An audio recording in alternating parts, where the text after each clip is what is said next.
kami juga fokus infrastruktur ini bagaimanapun caranya supaya bagus saja dulu lah.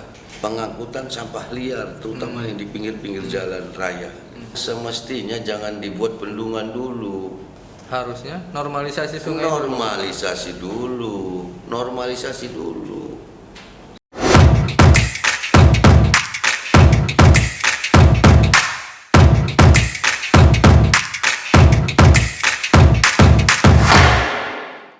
Assalamualaikum warahmatullahi wabarakatuh. Sobat Podcast Radar Banten, selamat berjumpa kembali bersama saya Aditya Ramadan dalam tayangan Podcast Radar Banten. Ada yang spesial dalam podcast kali ini. Kita sudah kedatangan Wali Kota Serang, Bapak Haji Safrudin Esos MSI. Mau ngomongin apa sih Pak Safrudin di podcast kali ini? Kita langsung tanya-tanya saja ke Bapak Wali Kota Serang. Assalamualaikum warahmatullahi wabarakatuh. Waalaikumsalam Pak Adit. Pak Wali Kota Aje Kendor. Kalau saya nyebutnya Wali Kota Aje Kendor. Siap. Tetap semangat Pak ya. Tetap semangat. Karena aktivitas beliau ini terutama kemarin nih Pak, pas banjir luar biasa. Dari pagi ketemu sore, ketemu malam, menyapa masyarakat hanya untuk memotivasi sebenarnya Pak ya. Iya betul. Betul. Memotivasi. Pak, bisa sapa dulu Sobat Podcast Radar Banten di Kota Serang dimanapun berada Pak. Assalamualaikum warahmatullahi wabarakatuh. Saya Wali Kota Serang hadir di podcast Radar Banten bersama Kang Adit ini. Sejumlah persoalan pembangunan kalau saya lihat wajah Kota Serang saat ini cukup cukup menunjukkan perubahan Pak Wali. 3 tahun kepemimpinan Pak Wali. Yang ingin saya tanya, sudah sesuai belum Pak dengan visi misi Bapak ketika mencalonkan diri kemudian memimpin Kota Serang? Terima kasih. Sebenarnya dengan umur Kota Serang yang saya pimpin baru 3 tahun ini, itu saya kira masih jauh dengan visi misi. Yeah. Akan tetapi saya sebagai wali kota, kemudian ketika kita mencalonkan diri sebagai wali kota, tentunya diharapkan dari masyarakat Kota Serang ada visi misi yang bisa diterima oleh masyarakat kota, terutama visi misi ini dijabarkan dari semenjak saya menjabat di Kota Serang. Masih banyak yang kekurangan sebenarnya dalam kurun waktu 3 tahun ini. Karena visi misi kita itu visinya terwujudnya kota peradaban yang berdaya dan berbudaya. Isinya itu ada 4, misinya itu menguatkan peradaban yang berbasis nilai-nilai religius, kemudian dan kemanusiaan. Yang keduanya meningkatkan sarana prasarana daerah yang berwawasan lingkungan. Kemudian yang ketiga meningkatkan perekonomian daerah dan pemberdayaan masyarakat yang berdasai, kemudian meningkatkan tata kelola pemerintahan yang baik. Dari visi misi ini sebenarnya yang pertama peningkatan kualitas daya saing sumber daya manusia di bidang pendidikan dan kesehatan. Terus kita dalam rangka peningkatan SDM masyarakat Kota Serang ini, setiap tahun kita terus berupaya dalam rangka peningkatan SDM. Peningkatan SDM ini di Kota Serang sebenarnya tidak kalah dengan kota kabupaten lain, terutama dengan banyaknya perguruan tinggi yang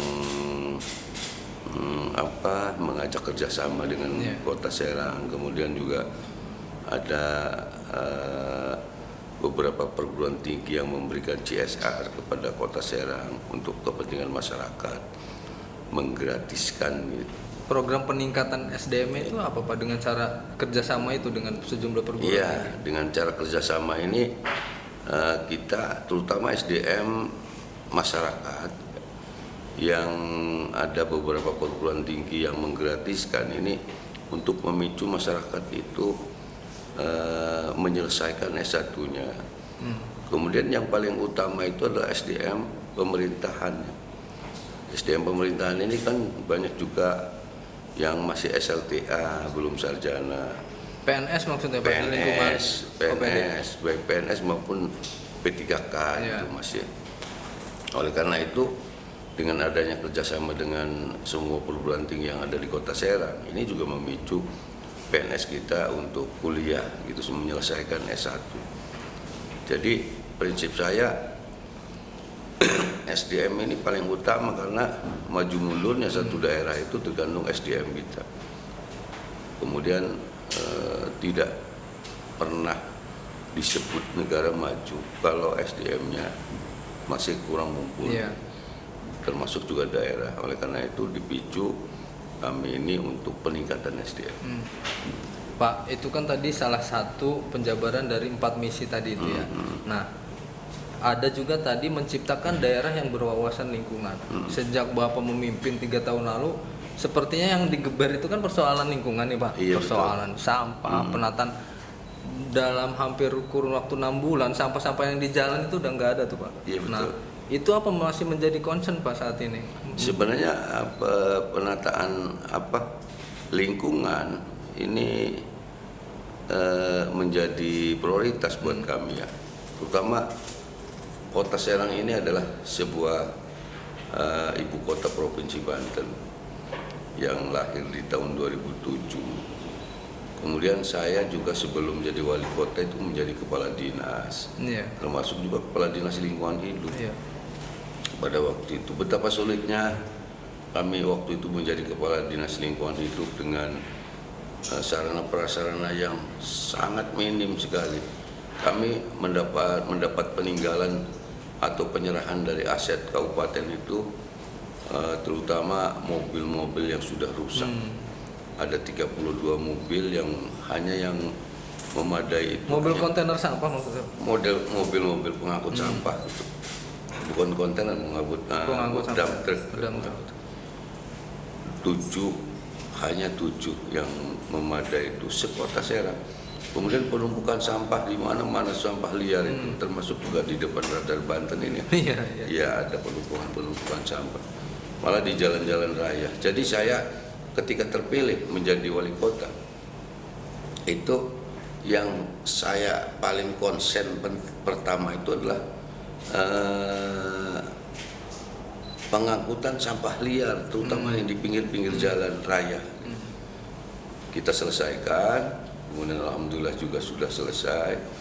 Kemudian baru kita ciptakan setelah sampah itu sudah tidak ada, baru kita ciptakan bagaimana Kota Serang ini bisa dilihat gitu. Jadi pantas dilihat lah. Terutama kita keluar jalan tol itu dulu kan ada pagar-pagar. Jalan juga sempit. Kami sebelum dilantik itu saya sudah koordinasi dengan jalan tol itu namanya MMS untuk dibubar ini jalan-jalan yang sempit, kemudian yang ada pagar-pagar itu kita bubar, kemudian kita lebarkan. Saya minta ke provinsi untuk waktu itu alhamdulillah dipenuhi. Itu MMS juga membolehkan, kemudian pohon-pohon besar juga ditebang semua itu. Ya sekalipun memang bukan anggarannya bukan dari Kota Serang, tapi itu inisiatif kami. Tapi inisiatif pertamanya itu datang dari Bapak ya, ketika betul. Sebelum menjadi wali Kota Serang. Betul. Pak, selain akses menuju tol kan sejumlah sarana publik ditata dengan baik ya. Ruang terbuka hijau cukup banyak sekarang di Kota Serang. Pasar-pasar sekarang sudah mulai tertib nih. Nah, itu apakah untuk menunjang melihat secara keseluruhan Serang sebagai etalase Provinsi Banten?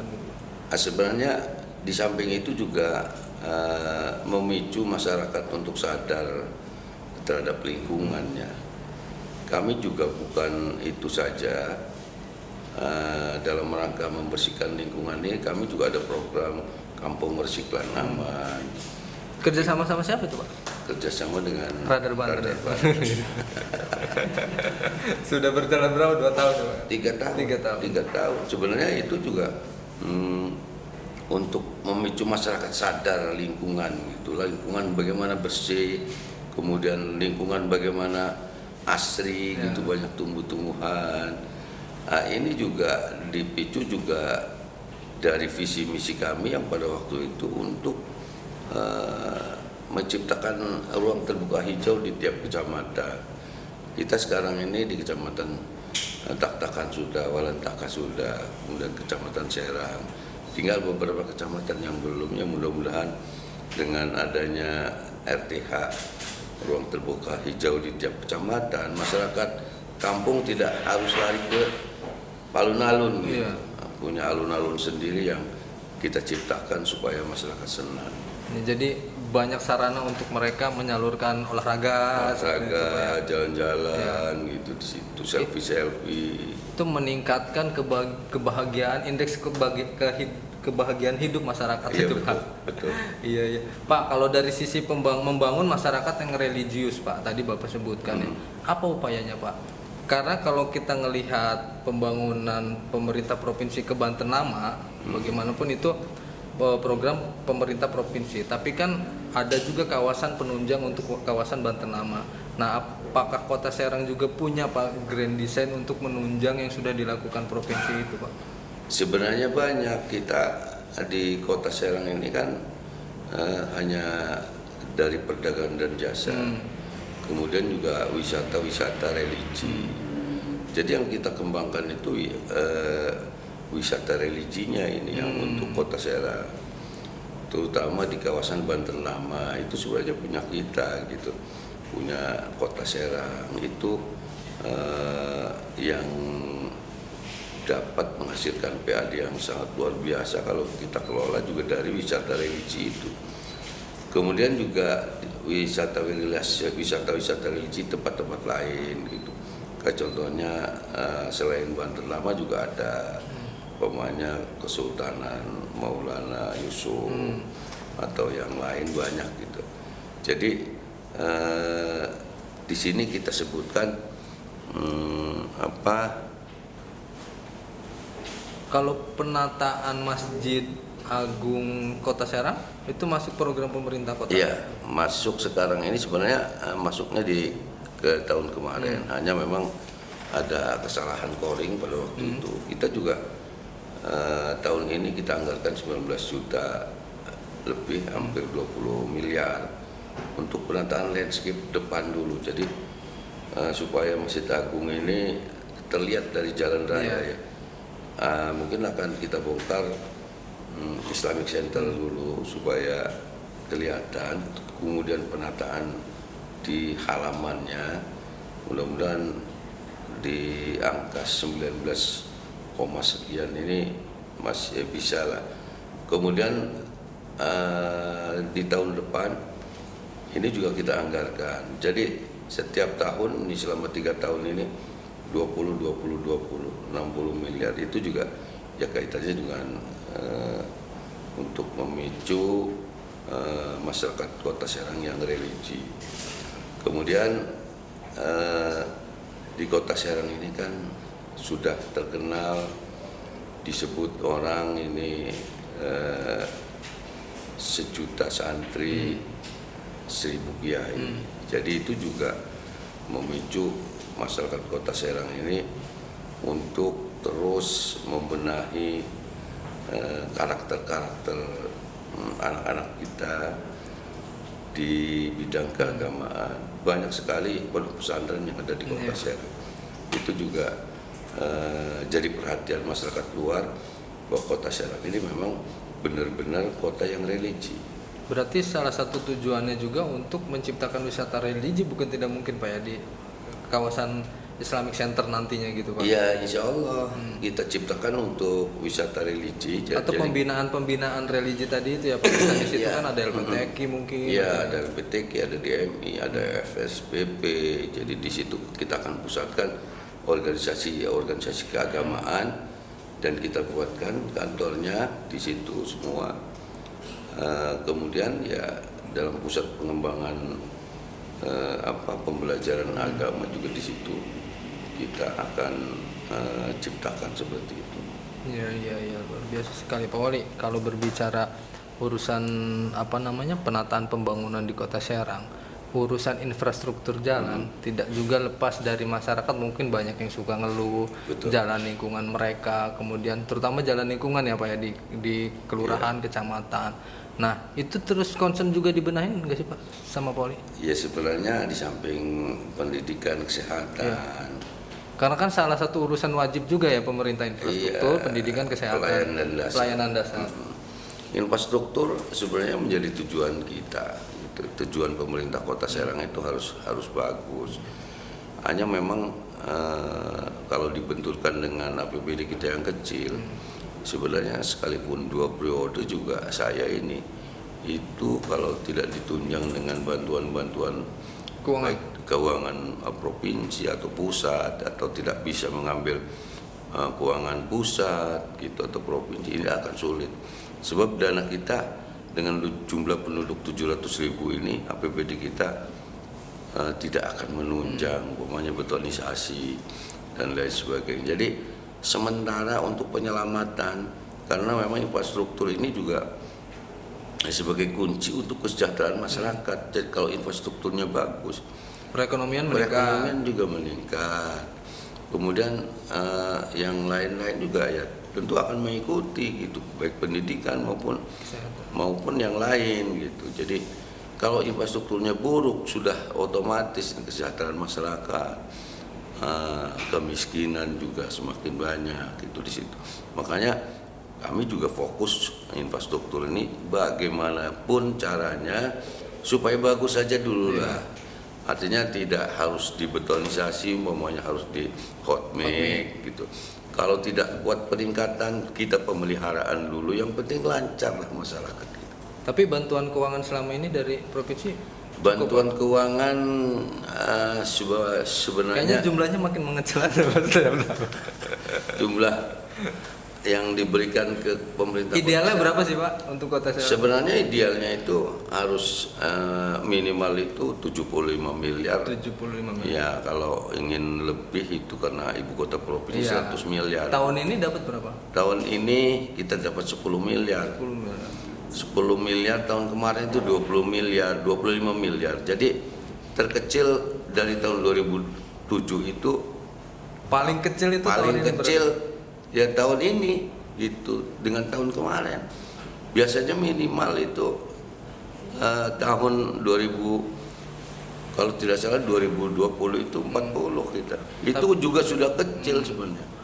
Tapi kan provinsi selalu beralasan kita juga bantu pembangunan di Kota Serang atau begitu. Nah itu kan satu kewajiban, karena ada juga yang menjadi kewajiban provinsi jalan atau infrastruktur, ada juga yang menjadi tanggung jawab kabupaten kota atau Kota Serang, ada juga yang menjadi tanggung jawab pusat. Itu kan beda.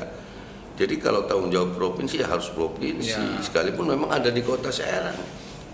Kemudian itu bukan di Kota Serang saja, semua kabupaten Serang, semua kabupaten kota yang ada di Provinsi Banten ya kalau menjadi kewajiban provinsi ya harus provinsi. Jadi seharusnya memang diberikan kewenangan penuh mengelola uang untuk pembangunan di Kota Serang gitu. Artinya minimal bantuan keuangan provinsi ini, karena juga gubernurnya ada di Serang, perkantoran gubernurnya juga perkantoran provinsi ada di Kota Serang.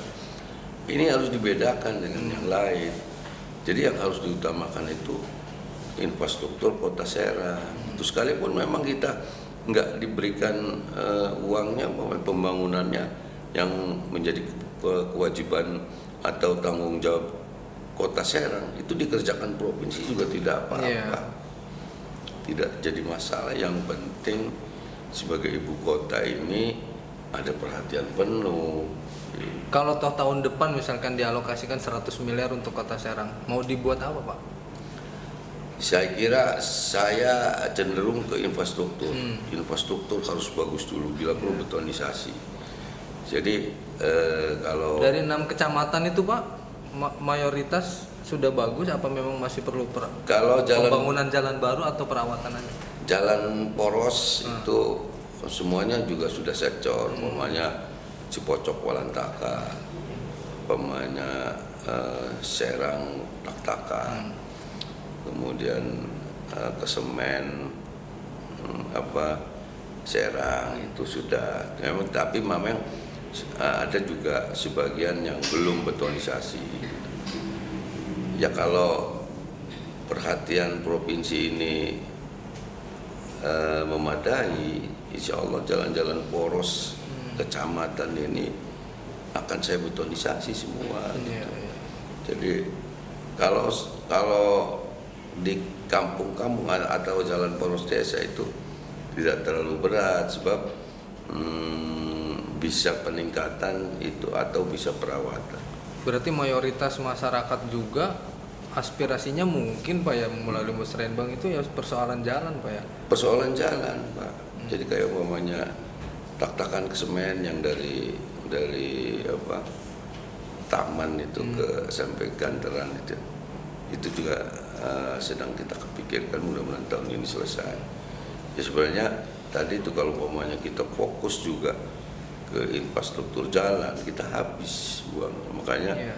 kita bagi-bagi gitu. Iya. Mudah-mudahan pemerintah provinsi lebih berbesar hati Pak, karena ini kan bagaimanapun ibu kota provinsi ya, Banten gitu. mudah-mudahan lah.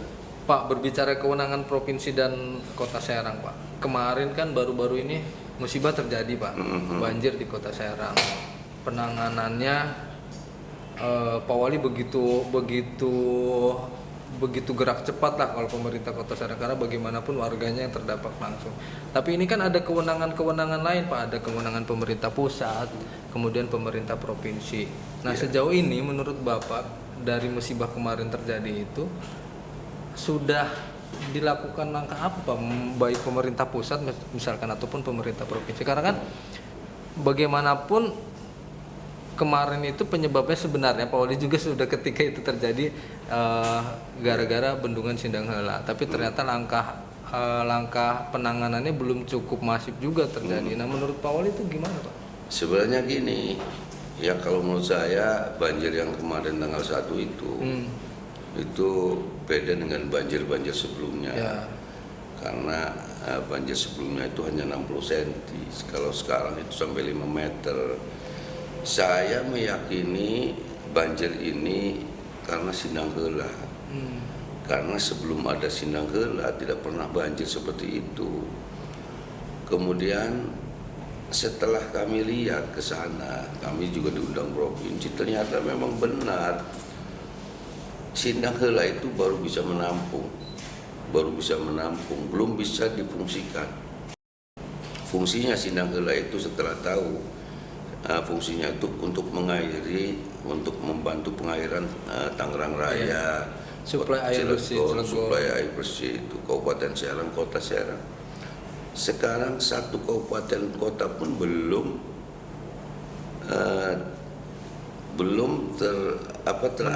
teraliri itu ya. belum terairi. Kemudian masih mandek, masih menampung. Sekalipun dalam keadaan kering, ini Sindang Heula penuh. Oh berarti bukan bendungan yang memang berfungsi untuk mengatur debit air seperti misalkan Pamarayan seperti itu ketika terjadi arus cukup deras, intensitas hujan tinggi itu mengatur, bukan seperti itu berarti. Bukan. Yang sebenarnya kalau menurut informasi itu untuk membantu pengairan di kabupaten kota sebanten. Sekarang belum difungsikan. Ini kan proyek nasional yang difasilitasi oleh provinsi. Kota Serang sendiri kalau itu berjalan, suplai air bersihnya berapa dari Sindang Heula Pak? Ya ada suplai air bersih, cuman saya. Tapi khususnya untuk pengairan ya? Untuk pengairan, cuman untuk air bersih juga ada. Air bersih juga ada. Air bersih juga ada, cuman saya volumenya saya belum jelas ya. Kemudian Sindang Heula itu pembuangannya hanya satu Pak, dan hanya di aliran kali Cibanten itu? Tidak ada kali-kali lain kecuali Cibanten. Lah sekarang hujan tinggi, debit air meningkat, kemudian dari mana-mana hujan, karena dari Gunung Karang dari termasuk daripada Rincang larinya ke sini, ya sudah pasti meluap ke Kota Serang, orang satu arah, satu jalur. Kemudian kalau menurut saya dari awal perencanaannya itu menurut saya ya, Iya, tapi nggak tahu menurut orang lain gitu. Yang semestinya jangan dibuat bendungan dulu. Harusnya normalisasi sungai Normalisasi dulu. sepanjang aliran Sepanjang Cibanten alir itu. sungai air Cibanten itu diperlebar. Lah baru dibuat bendungan. Jadi sudah siap nampung atau siap membuang air. Iya, iya. Jadi perencanaannya mestinya diperhitungkan akan kemana larinya air ini ketika debit air tinggi. Emang sejak awal nggak ada sosialisasi ke Kota Serang, Pak? Ya, Iya, iya, iya. ya jadi kalau menurut Tapi saya betul Pak, betul. Karena ini kan bendungan yang sifatnya bukan untuk mengatur debit air, Iya. hanya untuk menampung. Harusnya itu bisa diantisipasi ketika luberannya kemana. Ini kan harus sudah lebar, begitu menurut Bapak ya Pak? menurut saya begitu. Jadi jangan membuat bendungan dulu, tapi normalisasi dulu kali Cibanten ini diperlebar dulu. Baru dibuat bendungan. Ini dibuat bendungan dulu, kali masih sempit. Kota Serang sendiri tahun lalu kan mengeruk kalimat itu Pak ya, Iya, yang di mana? Yang saya sempat iya. banjir tapi hanya beberapa sentimeter kan. Yang di Bawahnya Kaloran turun itu. yang di Kaloran itu. Berarti itu sebenarnya sudah ada antisipasi ya dari kalau Kota Serang. Sudah antisipasi karena ujungnya di muaranya itu ada di Kota Serang, bendungan Cidanggelat. Jadi kalau saya berharap dari Balai C3 ini Kementerian PU harus segera normalisasi, karena kita juga kan waktu banjir kita sudah membuat darurat bencana, kemudian juga ada status yang kedua dalam pemeliharaan. Sekarang masih darurat banjir Kota Serang statusnya? Enggak, sudah dilanjutkan dengan apa namanya itu ya? Pemulihan ya Pak ya? Pemulihan. Nah, ini masih pemulihan. Saya kira tidak harus menunggu anggaran 2023 karena kita sudah ada darurat bencana dan pemulihan. Iya. Itu bisa dilakukan sesegera mungkin. Karena kalau terjadi hujan lagi, ya sudah pasti akan banjir lagi. Kalau dari hasil rakor kemarin Pak, gimana itu? Iya. Apa yang mau dilakukan Balai? Yang dilakukan C3? Balai waktu itu, waktu kita sama-sama ke Sindangheula itu mau buat DED dulu, buat DED dulu, banjir Kajian dulu lah. dulu ya. Iya, gimana? DED itu dibuat sebelum ada Ya. Sindangheula, jangan dibuat sekarang. Berarti salah perencanaan Pak? Kalau kata saya salah perencanaan. DED itu dibuat sebelum dibuat Sindangheula. Dibuat dulu DED bagaimana aliran Sindangheula ini ke muaranya di Kota Serang. Pak, kalau berbicara kerugian kemarin, Bapak bilang kan sejak awal ngomong ke wartawan bilang kita sangat dirugikan sarana prasarana infrastruktur Kota Serang. Berapa Pak yang Dirugikan, jelas dirugikan, terutama oleh Sindangheula, dirugikan. Bayangkan infrastruktur Kota Serang yang ada juga yang baru dibangun, ada juga yang baru pemeliharaan. Kalau pemerintah Kota Serang itu banyak sekali infrastruktur. Kemudian masyarakat dari 4.000 lebih 4.000 kakak dari 10.000 jiwa masyarakat Kota Serang semua terendam. Ada yang 5 meter, ada yang 2 meter, ada yang 3 meter. Kemudian sekolahan-sekolahan, pondok pesantren, madrasah, masjid, banyak sekali. Jadi ya tolong ini menjadi perhatian provinsi dan C3. Pak, tapi kalau misalkan berbicara daerah aliran sungai, ada yang menjadi kewenangan pemerintah kota juga ya, bagaimana garis sempadan itu masyarakat tidak boleh mendirikan bangunan di kanan kirinya. Itu ada yang menjadi kewenangan Kota Serang Pak. Penataannya gimana Pak? Sebenarnya itu sekalipun menjadi kewenangan kota, itu kalau tidak ada langkah dari C3 Iya. itu tidak ada artinya. Kita membongkar dulu Terus lagi itu sebenarnya bukan kewenangan Kota Serang karena Cibanten itu menjadi tanggung jawab Sepenuhnya pemerintah pusat ya. Pemerintah pusat. Hanya kita membantu, umpamanya masyarakat Kota Serang ada yang membangun di sepadan, baru kita akan turun akan memberikan pengertian. Yang penting adalah itu juga berdasarkan hasil misalkan bersurat dari balai. Itu perlu ditertibkan di titik ini misalnya gitu ya. Ada surat ke pemerintah kota, ini titik ini nih ada bangunan di arah, baru kita turun. Oke. Jadi nggak bisa serampangan nertibin tiba-tiba gitu. Iyalah. Iya. Pak, kemudian langkahnya ada nggak kalau misalkan lama nih penanganannya dari Balai C3 langsung ke Menteri PU misalkan mendatangi Kementerian PU, karena kan cuaca tidak bisa diprediksi kan, intensitas hujan kita tidak tahu kapan turunnya. Ada nggak Bapak misalkan inisiatif mau langsung ke temuin menteri misalkan? Saya di samping surat ya kemarin itu saya ke Wamen, ketemu Wamen, kata Wamen karena memang statusnya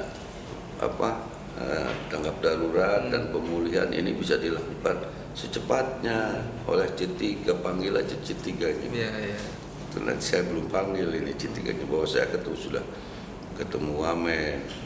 Jadi permohonan surat sudah diterima di sana. Ya mudah-mudahan secepatnya lah. Kalau pemerintah kota yang menormalisasi ya, rasanya ini tidak akan mampu. Iya. Pak, bagi para korban banjir di Kota Serang, apa yang sudah selain bantuan dan segala macam untuk pemulihan mereka, bagaimanapun pasti secara psikis sekian puluh tahun nggak pernah banjir, tiba-tiba banjir besar seperti itu, apa Pak? Motivasi buat masyarakat? Ya motivasi buat masyarakat sebenarnya yang terdampak banjir tentunya paling parah. Kita terus ke masyarakat itu memberikan pengertian bahwa banjir ini bukan kehendak manusia gitu. Tetap ini adalah salah satu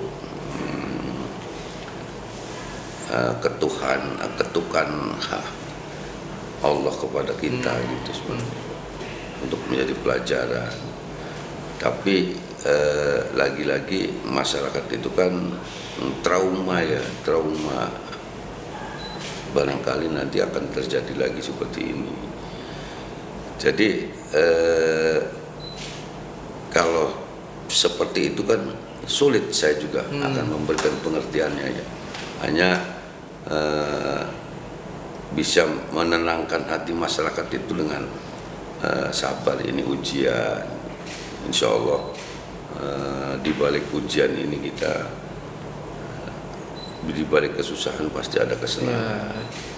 Di balik kesengsaraan juga pasti ada akan yang lebih baik. Tapi tentunya jadi tahu juga ternyata Sindanggala itu begitu Pak ya, pembangunannya. Ya makanya saya fokus ke Sindanggala ini. Kalau umpamanya Sindanggala ini ternyata nanti saya akan undang C3 kalau ternyata progresnya seperti apa. Tadi juga saya ngobrol dengan Pak Sekda Provinsi, sudah ada progres, sudah ada penekanan ke Balai C3 untuk segera melaksanakan normalisasi.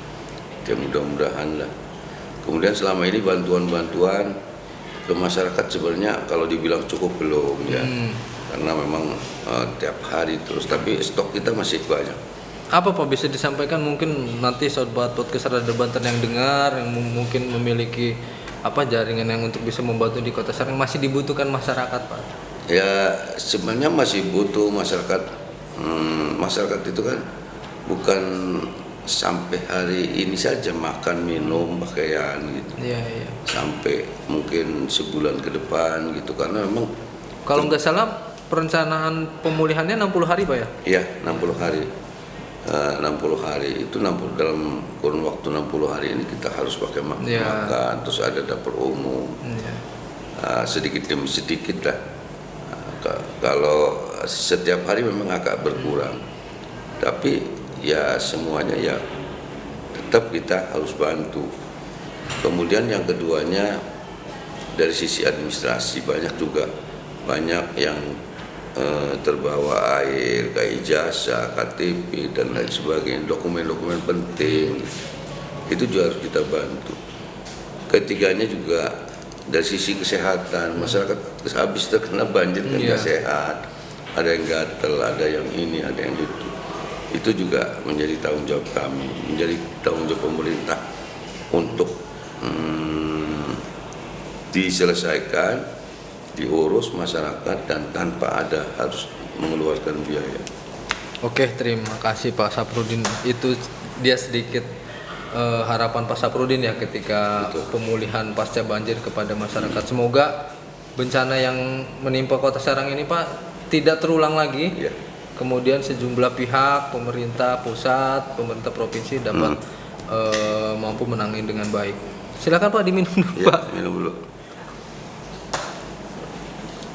Pak, satu pertanyaan terakhir mungkin. Yang belum dan ingin Bapak lakukan terhadap Kota Serang apa sih Pak biar menjadi lebih baik? Yang belum ya. Ya, yang belum dan ingin gitu loh. Kalau anggarannya ada, memadai, selain infrastruktur tadi saya pengen bikin ini. Jadi mencirikan banget ketika kepemimpinan Bapak bahwa ini pembangunan yang saya hasilkan. Sebenarnya yang belum terlaksana itu keinginan saya ya. Keinginan saya itu dari sisi investor pihak ketiga yang akan membangun di Kota Serang. Di Kota Serang ini potensinya sebenarnya ada, kayak umpamanya membangun Sumarekon itu ya. Yang saya pikirkan itu di Kota Serang ini satu banyak pengangguran, kemudian ada juga kemiskinan, kemudian ada juga pendidikannya yang kurang. Jadi 3 faktor ini dengan hadirnya investor yang besar, entah di mana tempatnya gitu, yang ditempati milik pemerintah atau masyarakat gitu. Itu sudah jelas yang pertama pengurangan pengangguran, kemiskinan juga akan menurun, kemudian pendidikan juga akan lebih bagus gitu. Jadi itu kalau umpamanya hal-hal yang normatif kayak ingin jalan semua mulus gitu atau RTH semua ada. Itu sudah kewajiban Pak ya, sudah tidak perlu kewajiban itu. Tapi kalau satu hal yang kira-kira bisa diperlihatkan kepada masyarakat dengan bangunan yang 30 lantai gitu. Itu yang menjadi harapan kami gitu, yang belum tercapai. Tapi keran investasinya tidak akan dipersulit tentunya Pak ya, ketika investor nanti datang ke Kota Serang. Insya Allah. Oke. Mudah-mudahan mimpi dan harapan Pak Wali Kota ini dapat terwujud ketika punya niat baik gitu kan, membangun Kota Serang yang lebih baik. Pak, terima kasih di akhir perbincangan kita di podcast Radar Banten. Semoga Pak Wali selalu diberikan kesehatan. Amin. Sudah berkunjung ke podcast kami. Sehat selalu Pak Wali. Terima kasih sahabat podcast Radar Banten. Demikian akhir perbincangan saya dengan Wali Kota Serang Bapak Haji Saprudin. Jangan lupa tonton tayangan ini di YouTube kami di Radar Banten Official. Jangan lupa subscribe, komen, dan like. Terima kasih. Assalamualaikum warahmatullahi wabarakatuh. Waalaikumsalam warahmatullahi wabarakatuh.